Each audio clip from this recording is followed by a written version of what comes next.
Hi friends, எல்லோருக்கும் வணக்கம். எல்லோரும் எப்படி இருக்கீங்க? நல்லா இருக்கீங்களா? இன்றைக்கி அந்த கதையோட அடுத்த பகுதி தான் பார்க்க போகிறோம். அதுக்கு முன்னாடி நீங்கள் செய்ய வேண்டிய விஷயம் என்ன அப்படின்னு கேட்டிங்கன்னா, மறக்காமல் நம்ம இந்த சேனலை சப்ஸ்கிரைப் பண்ணிக்கங்க. கீழே இருக்க பெல் பட்டனையும் கிளிக் பண்ணுங்கள். அப்போ தான் நான் போடுற வீடியோஸ் எல்லாமே உங்களுக்கு உடனுக்குடனே நோட்டிஃபிகேஷன் வரும். ஸோ மறக்காமல் சேனலை சப்ஸ்கிரைப் பண்ணிவிட்டு வீடியோ பாருங்கள் ஃப்ரெண்ட்ஸ். வாங்க நம்ம கதைக்குள்ளே போகலாம். நான் அண்ணனோட மேரேஜுக்கு வந்ததுக்கப்புறம் யாருமே என்கிட்ட சரியாகவே பேசலை.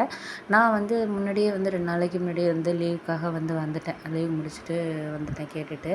இருந்தாலும் ஃபேமிலியில் அம்மாவாக இருக்கட்டும், அப்பா, அண்ணன் யாருமே என்கிட்ட முகம் கொடுத்து பேசலை. என்ன விஷயங்கிறது எனக்கு தெரியல. நான் நிச்சயத்துக்கு வராமல் லீவ் கிடைக்கல அப்படின்னு சொன்னேன். அதுக்கப்புறம் மேரேஜுக்கு கண்டிப்பாக நான் வந்துடுவேன், ஏன்னா ப்ராஜெக்ட்லாம் கொஞ்சம் இதாக போயிட்டுருக்கனால என்னால் வர முடியல அப்படிங்கிற மாதிரி சொன்னதுக்கப்புறம் எங்கள் அம்மா கூட கேட்டாங்க, ஒரு அண்ணனோட மேரேஜை காட்டி உனக்கு வேலை தான் முக்கியமாக இருக்குது அப்படிங்கிற மாதிரி என்கிட்ட பேசினாங்க. ஆனால் எனக்கு அண்ணன் மேரேஜுங்கிறது முக்கியம்தான். ஆனால் அதை விட வேலையும் நம்மளுக்கு முக்கியம்தான். நம்ம ஒரு வாழ்கிறதுக்குரிய ஒரு பணத்தை கொடுக்குறது நம்ம செய்யக்கூடிய ஒரு வேலை தான் அப்படிங்கிறத நான் அப்பையிலேருந்து உணர்ந்து தான் வேலை செஞ்சுக்கிட்டு இருப்பேன். ஏன்னா நான் ஸ்கூல் படிக்கிற காலத்துலேருந்தே அப்பாவுக்கு சரியான ஒரு வேலை இல்லாதனால ரொம்ப படிக்கிறதுக்கே ரொம்ப கஷ்டமாக இருந்துச்சு. அதே மாதிரி காலேஜுமே ஃப்ரீயாக நான் எடுத்த மார்க்கை வச்சு ஒரு ஃப்ரீ காலேஜில் எனக்கு சீட் கிடச்சி அது மூலியமாக தான் நான் படித்தேங்கிறனால படிச்சுட்டு இருக்கும் ஃப்ரீயாக காலேஜில் படிச்சுட்டு இருக்குமே என்னோடய செலவுகளுக்காகவும் சரி, ஒரு நோட்ஸு இதெல்லாம் வாங்குறதுக்கு, ஒரு புக் வாங்குறதுக்கு, அதனால எனக்கு பார்ட் டைமாக நான் வேலை பார்த்து ஒரு டெலிவரி ஜாப் பார்த்து தான் ஒரு செகண்ட் இயருக்கு மேலே 2 வருஷம் வேலை பார்த்து தான் நான் படித்தேன். அப்படியுமே நல்ல ஒரு யூனிவர்சிட்டியில் படித்ததுனால எனக்கு நல்ல ஒரு காலேஜ் முடித்து ஒரு நல்ல வேலை கிடச்சிச்சு.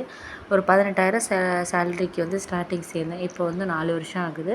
இப்போ 40,000 கிட்டே நான் வாங்குகிறேன் அப்படின்னா என்னோட ஒரு ஹார்ட் ஒர்க்கு, அதுக்கப்புறம் ஒரு ஒர்க்கில் இருக்க ஒரு டெடிகேஷன், இதுதான் காரணம் அப்படின்னு சொல்லிட்டு நான் நம்புகிறேன். ஏன்னா அந்த படங்கிற இல்லாத விஷயத்தினால நிறைய இடங்களில் ஸ்கூல் படிக்கிற காலங்கள்லேயும் இருக்கட்டும், காலேஜ் படிக்கிறதுலாம் இருக்கட்டும், ஒரு கோர்ஸ் பண்ணுறதுக்காக இருக்கட்டும், ஒரு நிறைய விஷயங்களை தெரிஞ்சுக்கிறதுக்கே பணங்கிறது ரொம்ப இம்பார்ட்டண்ட்டாக இருந்துச்சு. அதனால் அந்த பணத்தோட அருமைங்கிறது எனக்கு நல்லாவே புரிஞ்சிச்சு. பணம் இருக்கிறப்ப நம்மக்கிட்ட நம்ம சொந்தக்காரங்களாக இருக்கட்டும், நம்ம வீட்டில் ஃபேமிலியில் இருக்கவங்களாக இருக்கட்டும், கூட பழகிறவங்களாக இருக்கட்டும், எப்படி பேசுவாங்க, நம்மள்ட்ட பணம் இல்லை, நம்ம ஒரு வறுமையில் இருக்கிறோன்னா எப்படி நம்மக்கிட்ட நம்மளோட பார்வைங்கிறது, நம்ம மேலே இருக்கிற பார்வைங்கிறது எப்படி மாறுங்கிறது எனக்கு எல்லாமே தெரிஞ்சு அதை நான் ஒரு குறிப்பிட்ட இதுலேயே புரிஞ்சுக்கிட்டேன். ஆனால் எங்கள் வீட்டில் இருக்கிறவங்களாம் நம்ம சொந்தக்காரவங்க தான் முக்கியம், நம்ம ஃபேமிலி தான் அப்படிங்கிறது அதையே தான் சொல்லிகிட்டு இருக்காங்க. ஆனால் நமக்கு ஒரு கஷ்டம்னு வரப்போ யாருமே வரமாட்டாங்க அப்படிங்கிறது எங்கள் அம்மாவுக்கும் தெரியும்.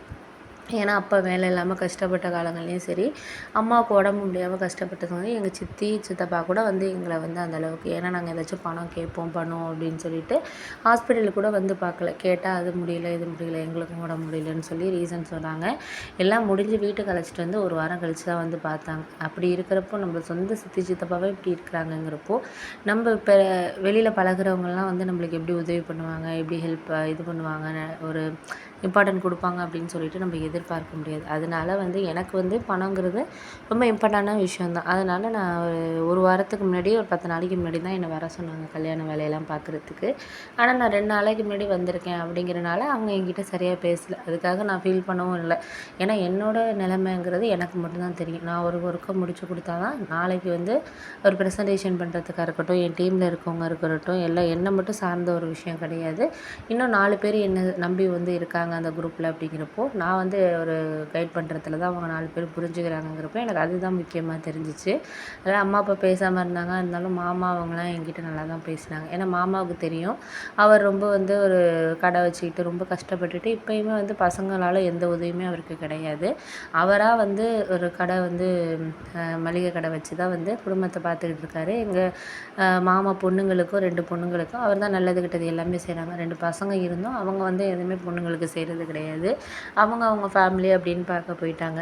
முன்னாடியிலேருந்தே அந்த ஒரு இது கிடையாது. இருந்தாலும் இவர் தான் பொண்ணுங்களுக்கு எதுவுமே விட்டு கொடுக்காம செய்யணும் அப்படிங்கிறதுனால அவர் தான் எல்லாமே செஞ்சுக்கிட்டு இருக்காரு.